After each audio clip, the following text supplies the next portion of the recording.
1 Samuel pasal 25. Dan matilah Samuel, seluruh orang Israel berkumpul meratapi dia, dan menguburkan dia di rumahnya di Rama. Dan Daud berkemah lalu pergi ke padang gurun Paran. Ketika itu ada seorang laki-laki di Maon yang mempunyai perusahaan di Karmel. Orang itu sangat kaya. Ia mempunyai 3.000 ekor domba dan 1.000 ekor kambing. Ia ada di Karmel pada pengguntingan bulu domba-dombanya. Nama orang itu Nabal, dan nama istrinya Abigail. Perempuan itu bijak dan cantik, tetapi laki-laki itu kasar dan jahat kelakuannya. Ia seorang keturunan Kaleb. Ketika didengar Daud di padang gurun bahwa Nabal sedang menggunting bulu domba-dombanya, maka Daud menyuruh 10 orang, dan kepada orang-orang itu Daud berkata, "Pergilah ke Karmel dan temuilah Nabal. Tanyakanlah keselamatannya atas namaku, dan sampaikanlah salam ini kepadanya. Selamat, selamatlah engkau, selamatlah keluargamu, selamatlah segala yang ada padamu.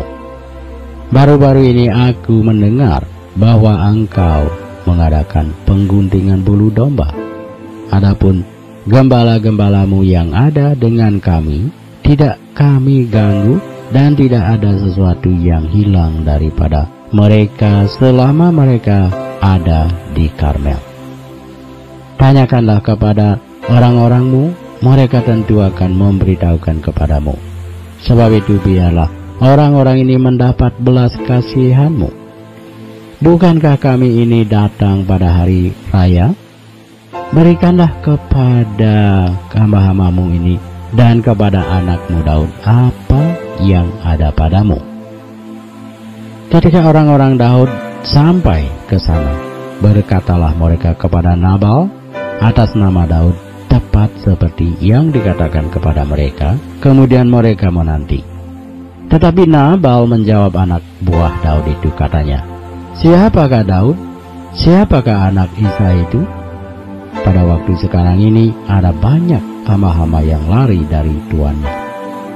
Masakan aku mengambil rotiku, air minumku, dan hewan bantaian yang ku bantai bagi orang-orang pengguntingku untuk memberikannya kepada orang-orang yang aku tidak tahu dan mana mereka datang?" Lalu orang-orang Daud itu berbalik pulang, dan setelah sampai mereka memberitahukan kepadanya tepat seperti yang dikatakan kepada mereka. Kemudian berkatalah Daud kepada orang-orangnya, "Kamu masing-masing sandanglah pedang." Lalu mereka masing-masing menyandang pedangnya. Daud sendiri pun menyandang pedangnya. Sesudah itu kira-kira 400 orang maju mengikuti Daud, sedang 200 orang tinggal menjaga barang-barang. Tetapi kepada Abigail, istri Nabal, telah diberitahukan oleh salah seorang bujangnya, katanya, "Ketahuilah, Daud menyuruh orang dari padang gurun untuk memberi salam kepada Tuhan kita, tetapi ia memaki-maki mereka. Padahal orang-orang itu sangat baik kepada kami. Mereka tidak mengganggu kami, dan kami tidak kehilangan apa-apa selama kami lalu lalang di dekat mereka. Ketika kami ada di ladang, mereka seperti pagar tembok sekeliling kami siang malam, selama kami mengembalakan domba-domba di dekat mereka. Oleh sebab itu pikirkanlah dan pertimbangkanlah apa yang harus kau perbuat. Sebab telah diputuskan bahwa celaka akan didatangkan kepada Tuhan kita dan kepada seisi rumahnya, dan ia seorang yang dursila, sehingga orang tidak dapat berbicara dengan dia."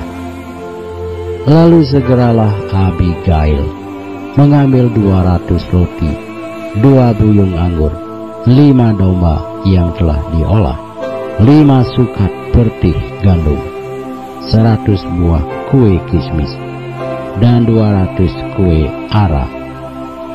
Dimuatnyalah semuanya ke atas keledai, lalu berkata kepada bujang-bujangnya, "Berjalanlah mendahului aku segera menyusul kamu."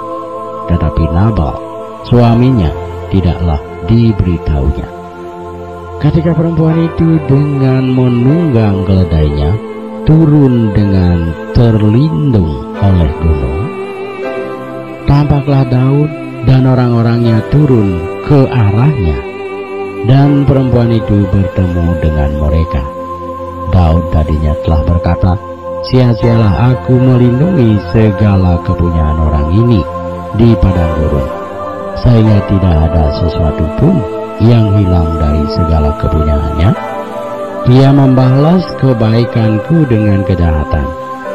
Beginilah kiranya Allah menghukum Daud, bahkan lebih lagi daripada itu, jika ku tinggalkan hidup sampai pagi seorang laki-laki saja pun dari semua yang ada padanya. Ketika Abigail melihat Daud, segeralah ia turun dari atas keledainya, lalu sujud menyembah di depan Daud dengan mukanya sampai ke tanah. Ia sujud pada kaki Daud serta berkata, "Aku sajalah, ya Tuanku, yang menanggung kesalahan itu. Izinkanlah hamba-Mu ini berbicara kepadamu, dan dengarkanlah perkataan hamba-Mu ini. Janganlah kiranya Tuanku mengindahkan Nabal, orang yang dursila itu, sebab seperti namanya demikianlah ia. Nabal namanya, dan bebal orangnya. Tetapi aku hamba-Mu ini tidak melihat orang-orang yang Tuanku suruh. Oleh sebab itu, Tuanku demi Tuhan yang hidup, dan demi hidup-Mu yang dicegah Tuhan daripada melakukan hutang darah, dan daripada bertindak sendiri dalam mencari keadilan, biarlah menjadi sama seperti Nabal musuh-Mu, dan orang yang bermaksud jahat terhadap Tuanku. Oleh sebab itu, pemberian yang dibawa kepada Tuanku oleh hamba-Mu ini, biarlah diberikan kepada orang-orang yang mengikuti Tuanku. Ampunilah kiranya kecerobohan hamba-Mu ini, sebab pastilah Tuhan akan membangun bagi Tuanku keturunan yang teguh. Karena Tuanku ini melakukan perang Tuhan, dan tidak ada yang jahat terdapat padamu selama hidup-Mu. Jika sekiranya ada seorang bangkit mengejar Engkau dan ingin mencabut nyawa-Mu, maka nyawa Tuanku akan terbungkus dalam bungkusan tempat orang-orang hidup pada Tuhan Allah-Mu. Tetapi nyawa para musuh-Mu akan diumbangkannya dari dalam salang umban. Apabila Tuhan melakukan kepada Tuanku sesuai dengan segala kebaikan yang difirmankannya kepadamu, dan menunjuk engkau menjadi raja atas Israel, maka tak usahlah Tuanku bersusah hati dan menyesal karena menumpahkan darah tanpa alasan, dan karena Tuanku bertindak sendiri dalam mencari keadilan. Dan apabila Tuhan berbuat baik kepada Tuanku, ingatlah kepada hamba-Mu ini." Lalu berkatalah Daud kepada Abigail, "Terpujilah Tuhan Allah Israel, yang mengutus engkau menemui aku pada hari ini. Terpujilah kebijakan-Mu, dan terpujilah engkau sendiri, bahwa engkau pada hari ini menahan aku daripada melakukan hutang darah, dan daripada bertindak sendiri dalam mencari keadilan.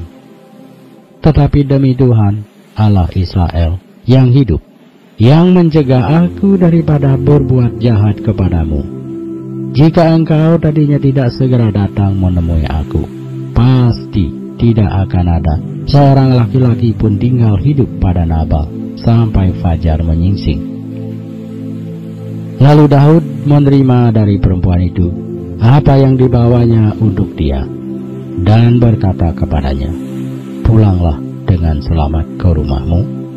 Lihatlah, aku mendengarkan perkataanmu dan menerima permintaanmu dengan baik." Sampailah Abigail kepada Nabal, dan tampaklah Nabal mengadakan perjamuan di rumahnya, seperti perjamuan raja-raja. Nabal riang gembira dan mabuk sekali. Sebab itu tidaklah diceritakan perempuan itu sepatah kata pun kepadanya sampai fajar menyingsing. Tetapi pada waktu pagi, ketika sudah hilang mabuk Nabal itu, diceritakanlah kepadanya oleh istrinya segala perkara itu. Lalu terhentilah jantungnya dalam dada dan ia membatu. Dan kira-kira 10 hari sesudah itu Tuhan memukul Nabal sehingga ia mati. Ketika didengar Daud bahwa Nabal telah mati, berkatalah ia, "Terpujilah Tuhan yang membela aku dalam perkara penghinaan Nabal terhadap aku, dan yang mencegah hamba-Nya daripada berbuat jahat. Tuhan telah membalikkan kejahatan Nabal ke atas kepalanya sendiri." Kemudian Daud menyuruh orang untuk berbicara dengan Abigail tentang mengambil dia menjadi istrinya. Para hamba Daud datang kepada Abigail di Karmel dan berkata kepadanya, "Demikian, Daud menyuruh kami kepadamu untuk mengambil engkau menjadi istrinya." Lalu bangkitlah perempuan itu berdiri, sujudlah ia menyembah dengan mukanya ke tanah, sambil berkata, "Sesungguhnya hambamu ini ingin menjadi budak yang membasuh kaki para hamba tuanku itu." Kemudian berkemaslah Abigail dengan segera. Ia menunggang keledainya dengan diiringi 5 orang pelayan perempuan. Ia mengikuti suruhan Daud itu dan menjadi istri Daud. Juga Ahinoam dari Yisrael telah diambil Daud menjadi istrinya. Kedua perempuan itu menjadi istrinya.